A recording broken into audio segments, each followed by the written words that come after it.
father of the new political revolution. 74 votes for Bernie Sanders. I think they figured that out. Thanks for inviting us into your home tonight. That's it for this special report. Fair, balanced, and unafraid. Greta goes on the record right now.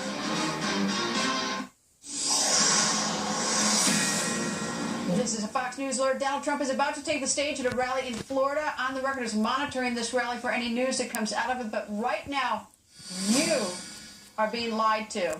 And no, it is not a mistake. It is intentional and it's dangerous, and it's putting American lives in danger. A damning new House Republican report finding intelligence generated by the U.S. Central Command was manipulated. The reason? To fool you, to paint a better and false picture to the American people about the fight against ISIS. Just a short time ago, New York Congressman, Major in the U.S. Army Reserves, and Donald Trump endorser, Congressman Lee Zeldin, went on the record. Congressman, nice to see you, sir. Oh, it's great to be with you. Congressman, according to the news, the intelligence reports from U.S. Central Command has been deceptive about the state of our fight against ISIS, painting a skewed or rosier picture. What do you say, sir? This is a pretty explosive initial finding. I'm looking forward to seeing what the IG's report is going to show as well, while Congress continues to investigate this as well. Whistleblowers coming forward with some pretty important information, because our military commanders rely on accurate intelligence analysis for the military decision-making process, development of operations orders. The decision is relying on accurate intelligence. And then the other piece of this is back home, domestic politics should never trump national security. And if this is coming from the top to try to paint a rosier picture for the president's domestic politics, you're putting American lives, service members in harm's way, and risking our national security.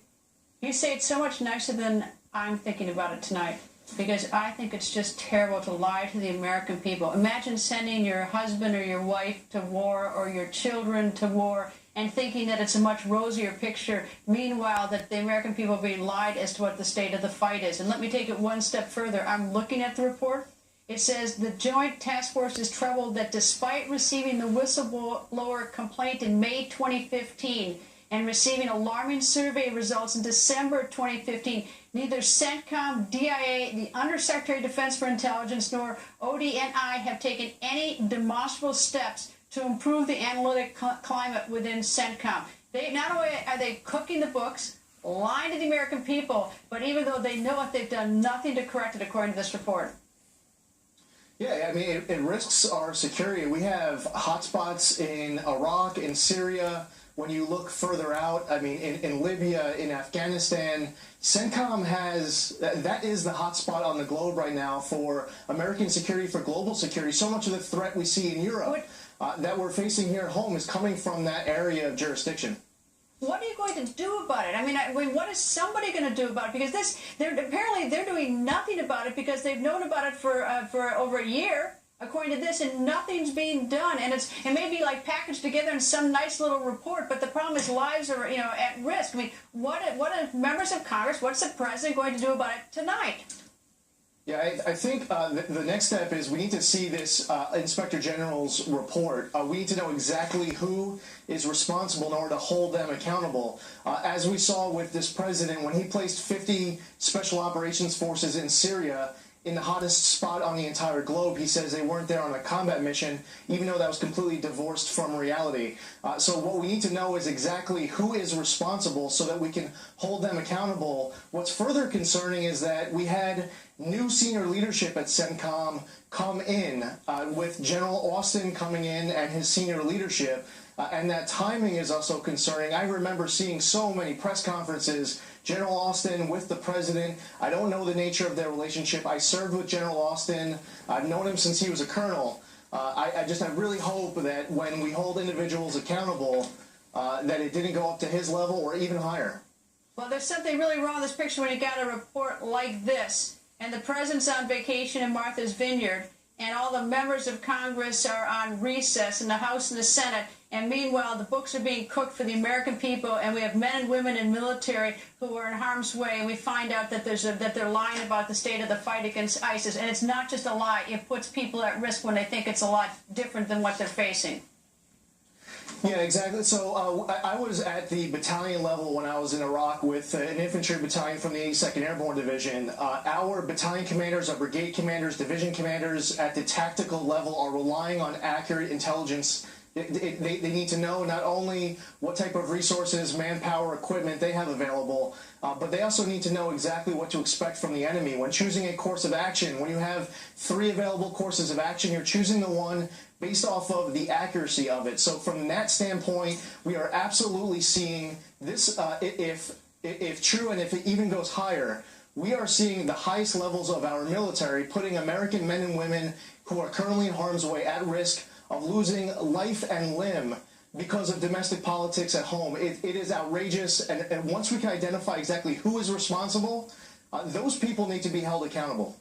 And I'd love to fax my copy of the support to President Obama and Martha's Vineyard if I had the fax number, so I'm sure that he read this tonight, because I think this is just awful. But anyway, Congressman, thank you very much for joining us, sir. Thank you, Greta. Former Army Kiowa pilot and Iraq and Afghanistan veteran Amber Smith goes on the record. Nice to see you, Amber. Great to see you, Amber, I'm outraged at this deceit. But you're a pilot. You fought in the war. Tell me, am I wrong to be so outraged? No, you're absolutely correct, and I am as well. I think it's a really sad day for the military that I spent a good chunk of my life in, and it's a sad day for America. And kudos to the GOP House Investigation Task Force for investigating this as it should be, because this is a much bigger deal than I think it's been made out to prior to this investigation. And there are life and death consequences when it comes to intelligence manipulation. And for those warfighters that have to be on the ground in Iraq and Syria and carry out the missions based on the decisions that our leaders who are getting this intel have to make, it's just absolutely ridiculous that they've taken it this far. Well, I'm old enough to remember the Pentagon Papers, which proved that the government was lying about what was going on in Vietnam, and we had many Americans over there fighting in Vietnam. All right, what should happen? I mean, it's like, everybody's on vacation. There's this explosive report that they're cooking the books. They're lying to the American people. They're lying to our military. They're lying down to the troops. What should happen? Well, look, I would love to see some accountability. I would love to see President Obama step up and say, no, this isn't going to happen. Well, I'm the commander-in-chief. But unfortunately, President Obama has sort of facilitated this culture of looking the other way and painting a different picture to the American people, especially when it comes to ISIS, especially when it comes to the war that is being fought in Iraq and Syria and how it's being carried out. They continue to downplay the threat that ISIS has played. So in a weird way, he's playing in to this role that ISIS isn't the way it should be with what they were trying to do with cooking the books at CENTCOM. I think the American people are entitled to the truth. They are entitled to the truth when it comes to war, and I think that the men and women who are fighting are entitled to the truth, unless there's some national security issue. And the fact that these the books are being cooked, that's a nice way to say it. They're being lied to, and it's deceitful. Is to me absolutely appalling. Is it dangerous? It's absolutely dangerous. Don't send our men and women into harm's way with misinformation. So when they go out from a lower level warfighter's perspective, don't send them out on a mission where they're going to get misinformation. And they may be talking about high level intelligence, but every piece matters when it comes to fighting a war. And so it's putting our men and women in uniform at risk in both of those countries right now, not to mention other places around the world. And it's just appalling. The Undersecretary for Defense, ODNI, CENTCOM, DIA, that they all know about it and have taken for over a year, and there are no demonstrable steps to improve the analytic climate with CENTCOM. So this is no accident. This is the worst cover-up. No, absolutely not, but I think it's important to say what those whistleblowers did when they came out and said that they were being told. I saw that report, 40% of analysts said that they were being told to distort or suppress intel. Amber, thank you. And since you came, I wanted to at least tip off the viewers. You have a book coming out soon called Danger Close. So check that out on Amazon. Amber, thank you very much. Thanks, Sarah. So who does Donald Trump blame for ISIS? He doesn't beat around the bush on this one. He blames President Obama for ISIS. Our government has unleashed ISIS